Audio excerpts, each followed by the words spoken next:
بسم اللہ الرحمن الرحیم۔ السلام علیکم ناظرین، دور نبوت کے کفار میں سے وہ منافقین بھی شامل تھے جو بظاہر تو مسلمان تھے، نماز پڑھتے تھے، روزے رکھتے تھے، لیکن دل میں حضور اکرم صلی اللہ علیہ وآلہ وسلم کے لیے نفرت رکھتے تھے۔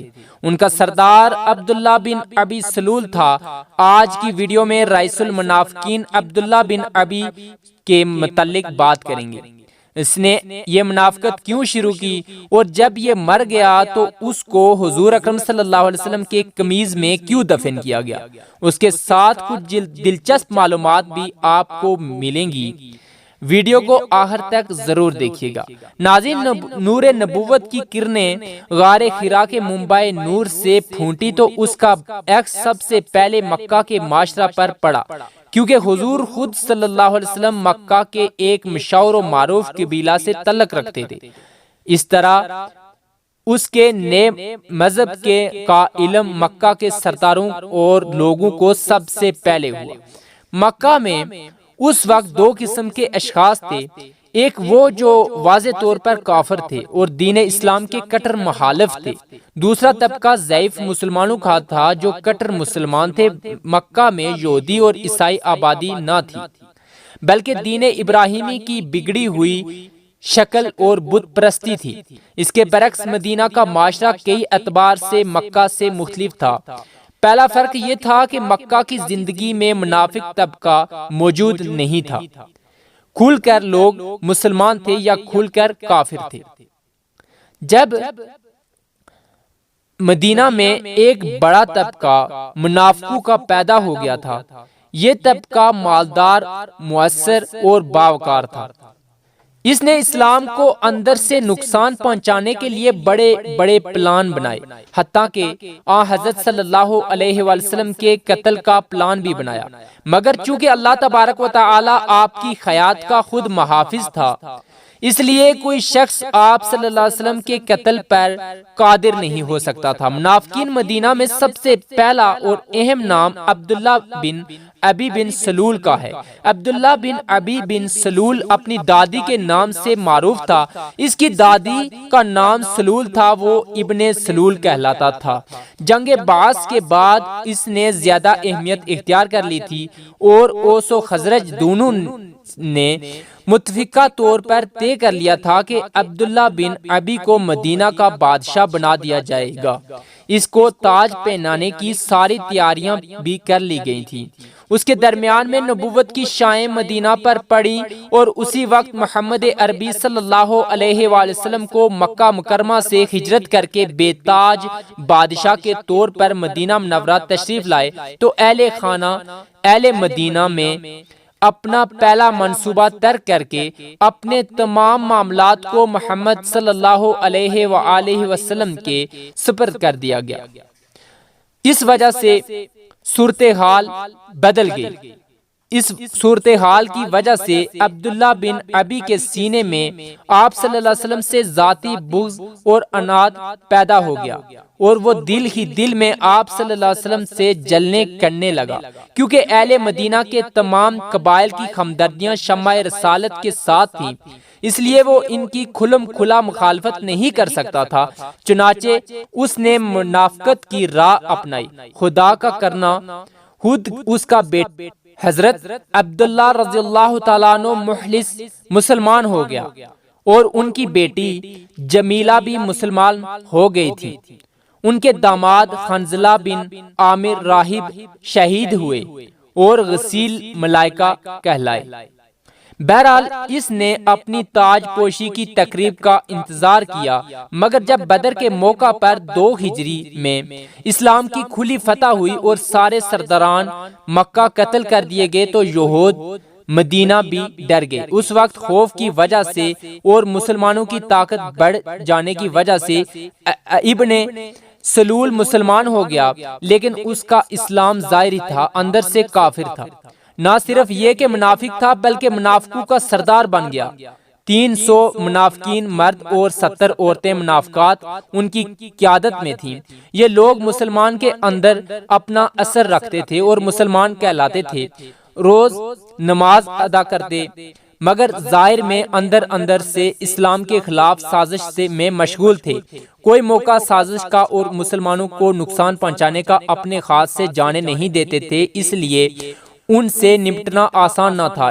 یہ نبی صلی اللہ علیہ وسلم کی ظرف نگاہی، تحمل و بردباری اور اعلیٰ اخلاق کا کرشمہ تھا کہ اس طبقہ کے ساتھ نہایت فاضلانہ اخلاق کا مظاہرہ کیا اور منافقوں کے نہایت زائل اخلاق کو برداشت کیا۔ جنگوں میں منافقین نہیں جاتے تھے، اور جاتے تھے تو فتنہ پھیلایا کرتے تھے۔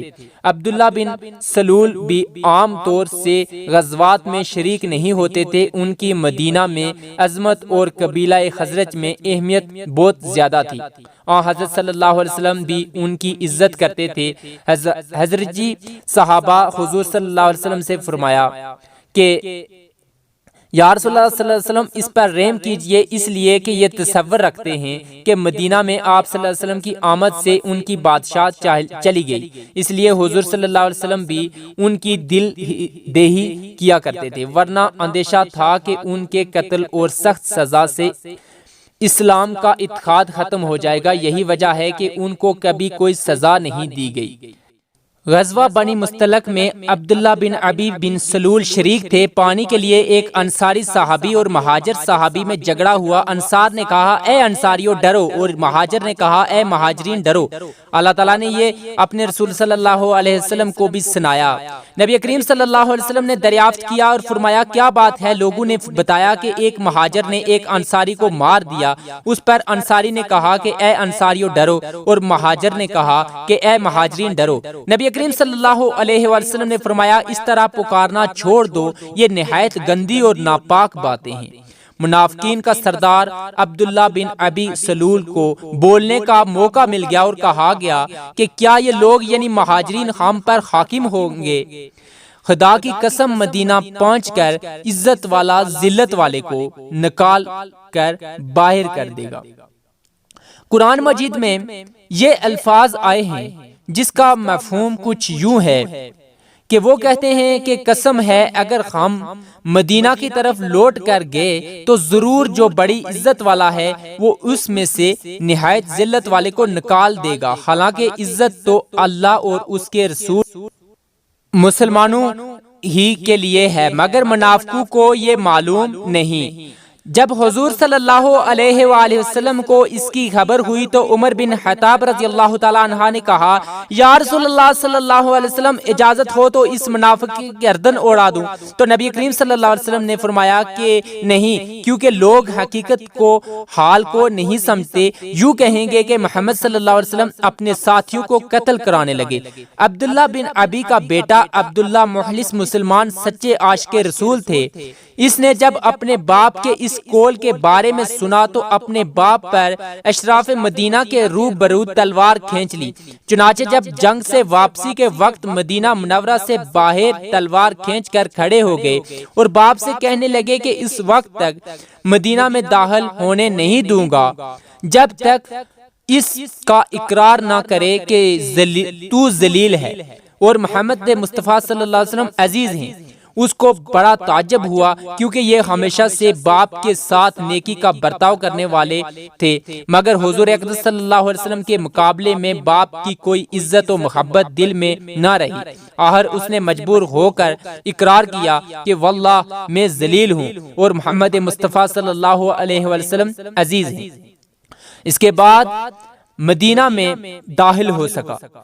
حضرت عبداللہ بن عمر رضی اللہ تعالی عنہما بیان کرتے ہیں کہ جب حضرت عبداللہ بن ابی کی وفات ہوئی تو اس کے لڑکے عبداللہ جو مخلص اور اکابر صحابہ میں سے تھے رسول اللہ صلی اللہ علیہ وآلہ وسلم کی خدمت میں حاضر ہوئے اور عرض کیا یا رسول اللہ صلی اللہ علیہ وآلہ وسلم اپنی قمیض مجھے عطا فرمائیے تاکہ میں اپنے باپ کو اس کا کفن دوں اور آپ ان کی نماز جنازہ پڑھا دیں اور ان کے لیے دعائے مغفرت کریں۔ چنانچہ نبی کریم صلی اللہ علیہ وسلم نے اپنی قمیض انہیں عطا فرمائی اور فرمایا کہ نہلا دہلا کر مجھے اطلاع دینا۔ چنانچہ جب نہلا دہلا لیا گیا تو نبی کریم صلی اللہ علیہ وسلم کو اطلاع دی۔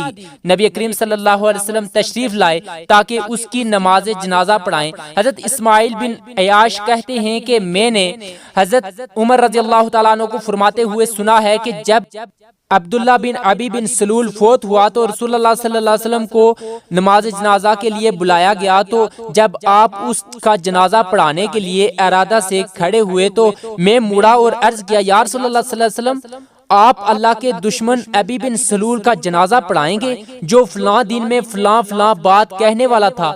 تو میں اس کی کارگزاریاں شمار کرنے لگا اور رسول اللہ صلی اللہ علیہ وسلم مسکرائے تھے کہ حتیٰ کہ میں نے بہت زیادہ اصرار کیا تو آپ نے فرمایا، اے عمر مجھ سے ہٹ جاؤ، مجھے اختیار دیا گیا ہے لہٰذا میں اس کا جنازہ پڑھنے کو اختیار کر لیا ہے۔ ان کے بارے میں کہا گیا ہے، ہاں تم ان کے لیے بخشش مانگو یا نہ مانگو، اگر مجھے معلوم ہو کہ میرے 70 سے زیادہ دفعہ ان کی بخشش کی دعا سے انہیں بخش دیا جائے گا تو میں 70 سے زیادہ دفعہ بھی ان کے لیے استغفار کرتا۔ پھر آپ صلی اللہ علیہ وآلہ وسلم نے اس کا جنازہ پڑھایا اور اس کے ساتھ گئے حتیٰ کہ اس کی تدفین سے فراغت تک اس کی قبر پر تشریف فرما رہے۔ مجھے اپنے اوپر اور حضور صلی اللہ علیہ وآلہ وسلم کے سامنے اپنی جرات پر بہت تعجب ہو رہا تھا، اور اللہ تعالیٰ اور اس کا رسول بہتر جانتے ہیں۔ پس اللہ تعالیٰ کی قسم تھوڑی سی دیر گزری تھی کہ یہ دو آیتیں نازل ہوئی جس کا ترجمہ یہ ہے، اور ان منافقوں میں کوئی مر جائے تو اس کے جنازہ پر بھی نماز نہ پڑھیں اور نہ دفن کے لیے اس کی قبر پر کھڑے ہوئے، کیونکہ انہوں نے اللہ اور اس کے رسول کے ساتھ کفر کیا ہے اور وہ حالت کفر میں ہی مرے ہیں۔ پھر حضور اکرم صلی اللہ علیہ وسلم نے کسی منافق کا جنازہ نہیں پڑھایا حتیٰ کہ اللہ تعالیٰ نے آپ کو اپنے پاس بلا لیا۔ عبداللہ بن ابی بن سلول کو حضور صلی اللہ علیہ وسلم کے قمیض میں دفن کر دیا گیا، جیسا کہ بخاری شریف کی روایت میں آتا ہے۔ نبی کریم صلی اللہ علیہ وسلم تشریف لائے تو عبداللہ بن ابی کو دفن کیا جا رہا تھا۔ آپ صلی اللہ علیہ وسلم نے اسے قبر سے نکلوایا اور اپنا لعاب دہن اس کے منہ میں ڈالا اور اسے اپنی قمیض پہنائی۔ آپ صلی اللہ علیہ وآلہ وسلم نے اپنی قمیض اس لیے عنایت فرمائی تھی کہ غزوہ بدر کے قیدیوں کو آپ نے لباس دیے تھے، اور ان میں حضرت عباس رضی اللہ تعالیٰ عنہ بھی قیدی ہو کر آئے تھے۔ ان کا قد لمبا تھا، کسی کی قمیض انہیں پوری نہیں آتی تھی۔ عبداللہ بن ابی منافق نے اپنی قمیض دی تو انہیں پوری آ گئی۔ نبی صلی اللہ علیہ وسلم اس احسان کا بدلہ چکانا چاہتے تھے، اس لیے یہ قمیض اسے پہنائی۔ اس واقعہ سے اندازہ لگایا جا سکتا ہے کہ نبی اکرم صلی اللہ علیہ وآلہ وسلم کو انسانوں سے محبت و شفقت کتنی تھی، اپنے احباب و اصحاب کی خواہش کا کتنا لحاظ رکھتے تھے۔ اس لیے قوم کے رہنما و قائدین حضرات کو بھی اپنے ساتھیوں اور کارکنوں کا خیال رکھنا چاہیے۔ اللہ تعالیٰ سے دعا ہے کہ اللہ پاک ہمیں حضور صلی اللہ علیہ وسلم کے مبارک سنتوں پر عمل کرنے کی توفیق عطا فرمائے، آمین۔ آخر میں سب سے گزارش ہے کہ حضور صلی اللہ علیہ وسلم پر ایک مرتبہ درود پڑھ لیجئے۔ شکریہ۔